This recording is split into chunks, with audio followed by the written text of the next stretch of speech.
So, episode 2. Yeah, we're in the same outfit. Cause yeah, Because we just filmed the first one. yeah. But this topic is going to be a little different.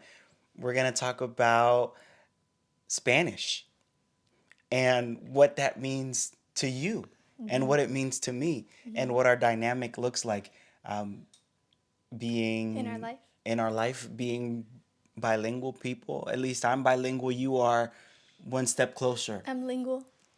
You're lingual. But you are really impressive with your Spanish. You have improved so much. Thank you. Let me ask you, when did Spanish come into your life? I think the earliest I can remember Spanish being part of my life is, of course, my friend's mom. One of my closest friends, her mom speaks Spanish, so I would hear her speaking Spanish to them.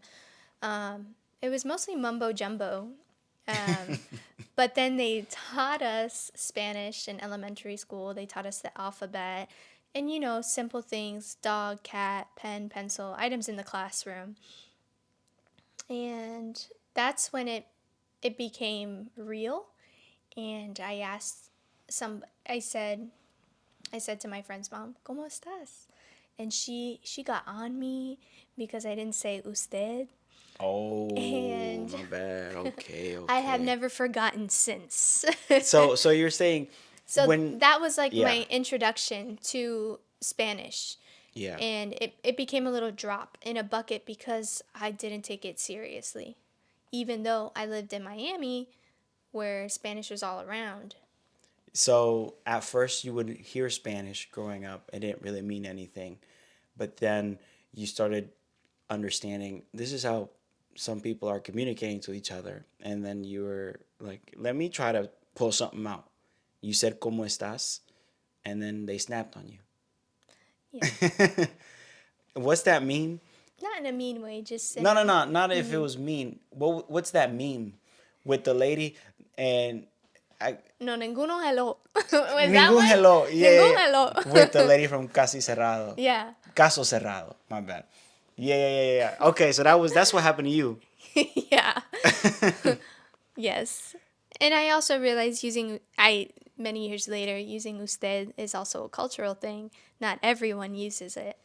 Yeah, usted is the formal way to address someone. If they're older than you, you ideally refer to them as usted rather than tú. Yeah. But now some people are offended because I just call them old.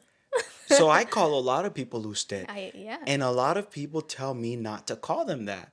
They say, Bryan, please don't call me usted. I'm not that old. Or they'll say, I want you to feel like we're friends. Some people don't like being called that because it makes them feel older. But other people are like, no, that's You what I better say am. that to me. It's like ma'am and sir. Right. Yeah. But going back to your question, Spanish always just was. And my involvement with it evolved. Okay. My involvement evolved. Involvement evolved. Because growing up in Miami, everything is in Spanish. Yeah. When I went to Miami one of the first times to visit you, I was shook.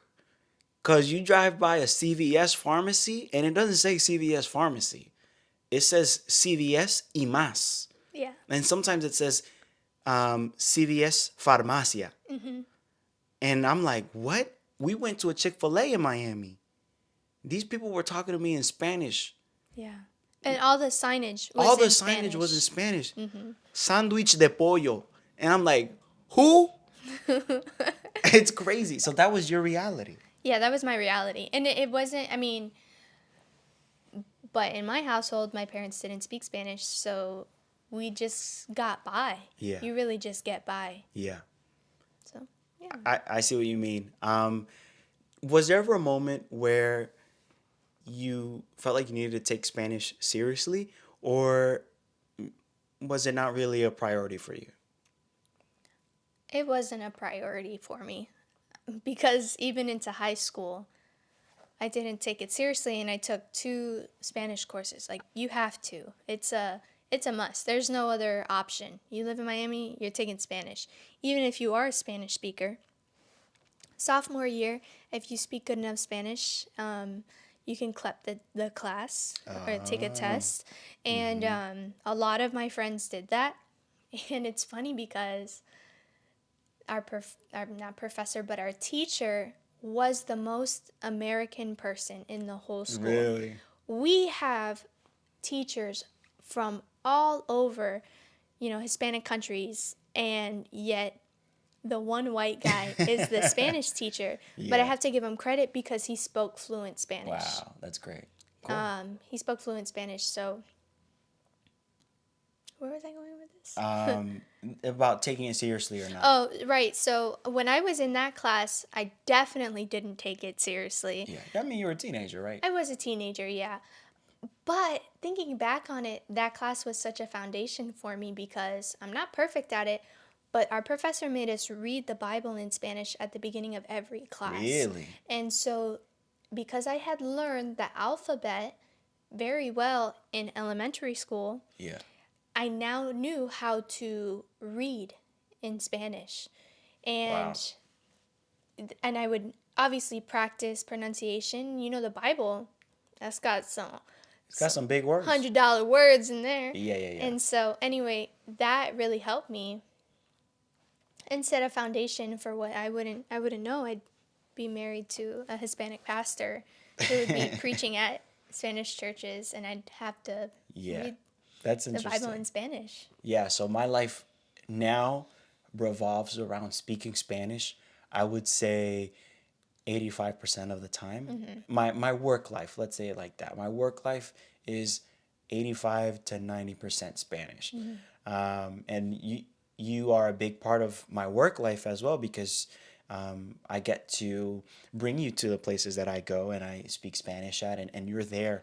And so you continually hear a lot of Spanish. Yeah.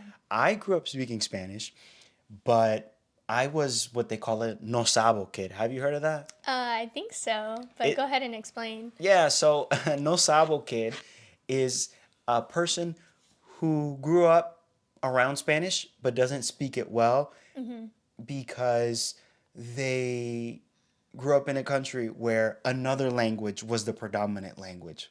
Okay. So it happens to a lot of Hispanic kids who are raised in the States, but their parents migrated to the States before they were even born, before the kid was born. And so I'm part of that group of young people who grew up speaking Spanish in the house, but when I went to school and when I talked to my friends, everything was in English. Okay. Everything. I thought in English. I dreamed in English. I socialized in English. And so I was able to develop my English lexicon. I understood English grammar, Right. but Spanish grammar was just whatever came out of my mouth when speaking to my mom and dad at the house. And I never anticipated for Spanish to become the predominant language I now have to speak in my adult life. I always anticipated to be in English settings. I pastor 3 churches. One of my churches is an English church, but the other 2 are Spanish. And it's unbelievable. And it's been a challenge for me. I lacked confidence in Spanish. And when I first started working after I graduated college, my Spanish was really bad. I remember sitting in a car with some of our close friends, and they were quizzing me on my Spanish, and I was terrible. It was so bad and embarrassing. And I just couldn't believe. I was like, wow, I've got a lot to learn, a lot to figure out. A lot to review. Yeah, yeah. Do you feel overwhelmed when you think about Spanish and when you think about learning more of it? I think so. I think that, this has become more evident to me recently, is that I'm really shy when I speak Spanish because I actually know a lot more than I lead on. And I know that I'm not saying it right. I have the general, I can create a sentence in my head and I can pick the words, but I know that grammatically it's not correct. So I just don't even want to say it. A lot of times, though, you do really great, even grammatically. You think so? I know so. I've heard it a ton of times. Yeah. Well, I think I like to speak to people who don't know me and who already think that I don't know Spanish, anything, Yeah. so that when I bust out what I do know, Yeah. it's a They're like, they're like it's a big deal. and then they look at me like if I taught you. Yeah. I don't think I've taught you anything. This has been a a thing that's kind of come out of your own heart to start learning Spanish, right? What would you say? I think something out of necessity. Okay. Yeah. What is that necessity? um I think that if I, because we go to churches that are in Spanish, if I want to get meaning out of it or build relationships with others, I Yeah. need to be able to speak their language. Yeah. How does it feel when you're at work and maybe you interact with a parent or a student who is a primarily Spanish speaker? What's that experience like for you? Oh man, Or maybe something other than Spanish. I don't know. because I think that a lot of people see it as like, you don't understand me and you don't know what it's like not to be understood. And in my mind, I'm like, you have no idea. That's tough. Yeah, yeah. Because, yes, in a general sense, in this reality of being here where we are, yes, most people speak English. But growing up, I was on the other side of this, going into restaurants, or any place really, trying to communicate what I wanted and what I needed.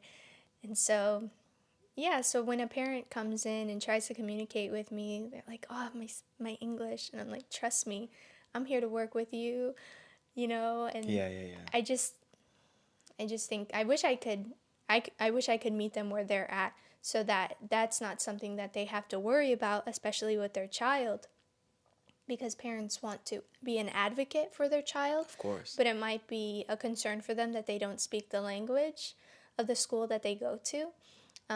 So I would hope that one day I can learn enough to be able to communicate with a parent in Spanish about what's happening with their child, if anything, Yeah. or give them praises about their child. Yeah. I'm really proud of you. You've really come a long way. And when you speak it, you have no accent at all. I mean, you sound like a straight up Hispanic, and it's amazing. That is a gift that you have. And you're a really good reader in Spanish. If I were to pull out a Spanish text, you would have the perfect pronunciation. You do have the perfect pronunciation. So I'm really proud of you. Thanks. Yeah. Thanks. The accents get me. What do you mean? Accents get me a little bit.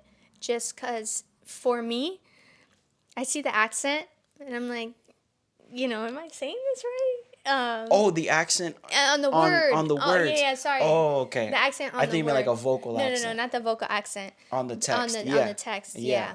yeah. Okay. And so I'm like, do I say it like Like the this? emphasis. The emphasis. Yeah, yeah, yeah. Can you tell me about your Hispanic heritage? Do you have Hispanic heritage? I guess my dad's father was Cuban. Yeah. Yeah, but my father wasn't raised in a Spanish speaking household, so it didn't really, so that's why we don't speak Spanish, and my mom didn't speak Spanish.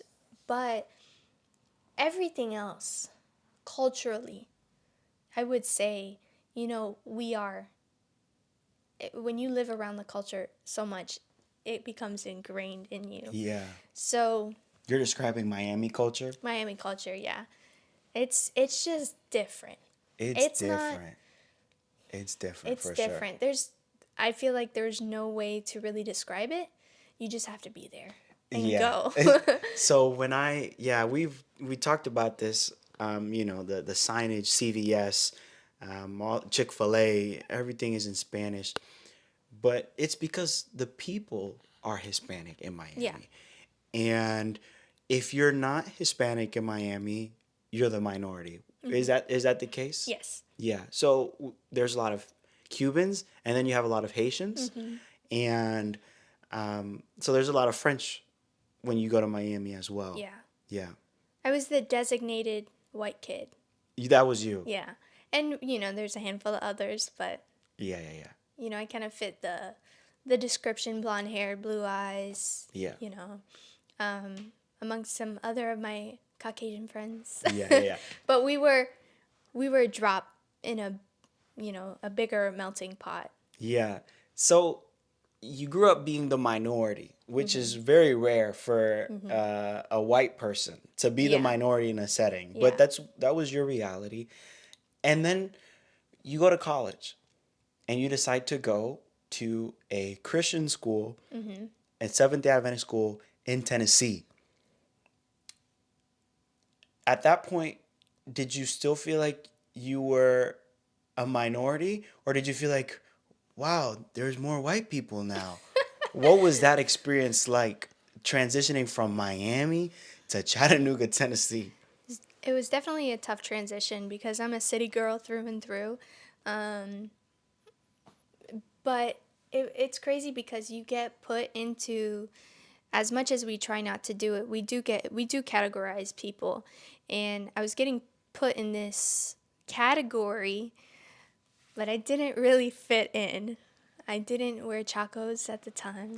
I know I don't wear chacos now, but there's nothing wrong with it. But their reality and their lifestyle was completely different from mine.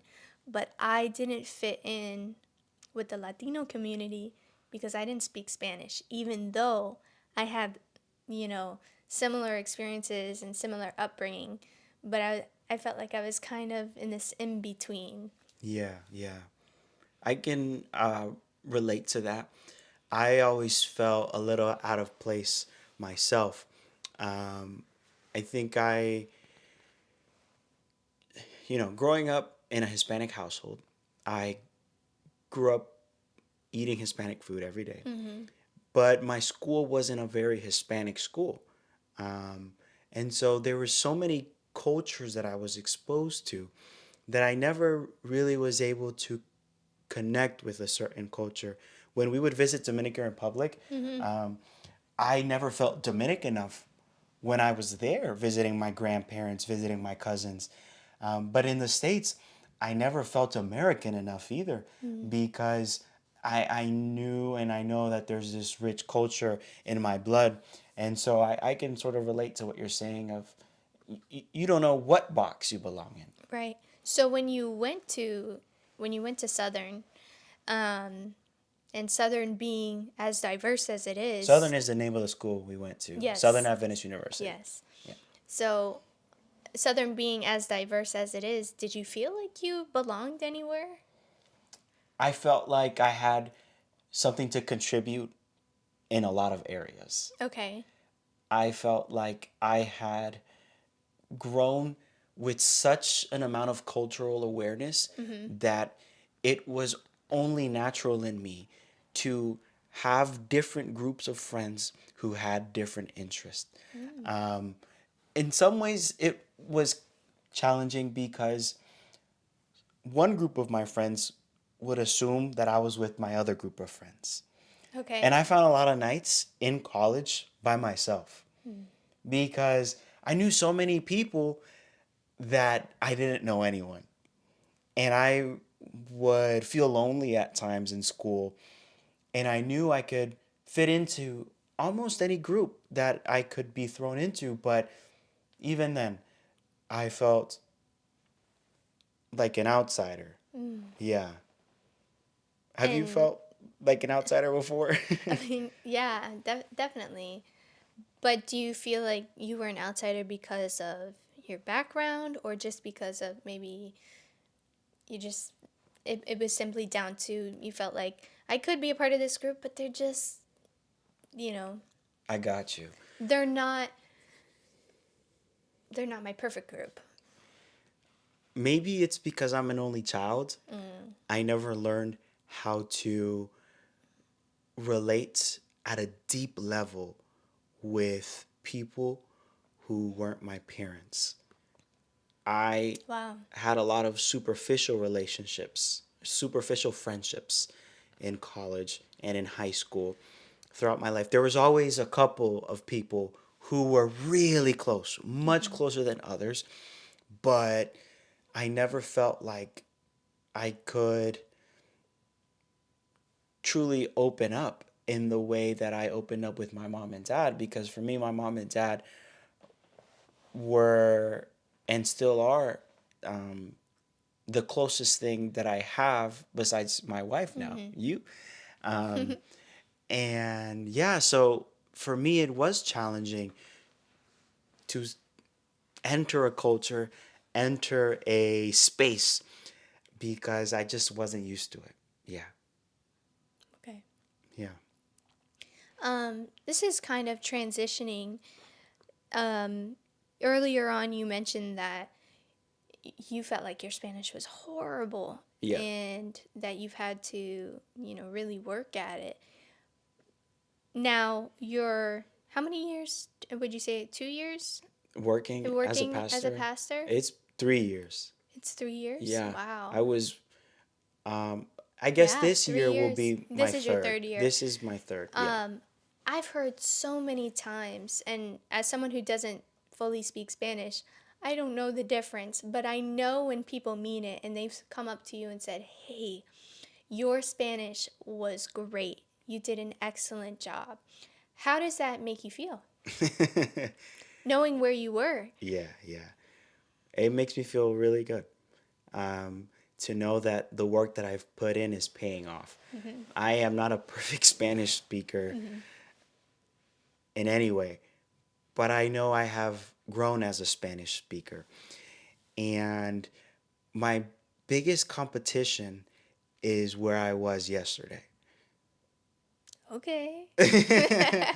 And what I mean Okay. by that is I try not to compare myself with other people in my field. Mm, I try to compare myself with where was Bryan yesterday. yesterday? Where was Bryan a year ago?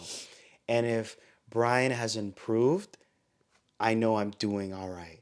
And that's what I mean by my biggest competition, because it is a game of self discipline, a game of motivation, uh, to learn a language, Yeah. to strengthen a language. And it really helps to feel called to serve in that language. Mm-hmm. Like, I don't know if you've ever had something, some sort of project, some sort of ambition that you really felt called to do, that you really felt like this is for me. That's how I feel about serving in Spanish. You know, we go to a mall here in Charlotte all the time, South Park Mall, and there's this guy who works at the mall, and he is a janitor at the mall, and him and I always have these interactions. It's so random. He actually said hi to me first one time, and I said hi to him, and we just started talking. And every time I go to that mall, I see him, and I'm not serving him at all. He's actually serving me by working at the mall and by doing such a wonderful job at what he does. But I do have a passion for Hispanic communities in the States. I don't know why, but it is some a group that I really care about, and to pastor Hispanic churches is really fulfilling to me. I say all this because the calling to serve in Spanish is really motivating for me to strengthen my Spanish. Yeah. Nice. Yeah. That's great. Do you plan on, if we ever have kids, for our kids to speak Spanish? Oh, yes. Because I don't want them to have to struggle like me. So that's something that you want, or do you feel like you want that because I'm Hispanic? I want that because that's what I want. Um, it would be,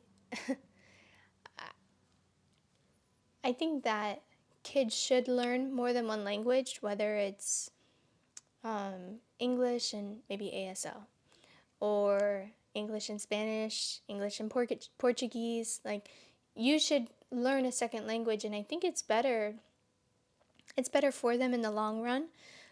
A lot more job opportunities. I think about that. I'm like, man, if I could speak Spanish, watch out. Who knows Yeah. what I could do? But you do speak Spanish. Well, You're growing in your I'm Spanish. growing, growing. Yeah. Um, but I don't know. I think our kids should learn Spanish, and I think that it's good for them, especially if you're going to continue pastoring Spanish churches. They need to have that background. That would be helpful. But who knows what'll happen, Yeah. right? Do you feel like when you think about our future, 10 years time, 30 years time, what do you think our dynamic will be when it comes to languages? Do you think it'll be similar to what it is now? That I'll still be in a Spanish church, that you'll still be working with a lot of Spanish speakers as well hmm yourself? Or do you feel like things will look a little different? What do you envision in years' time?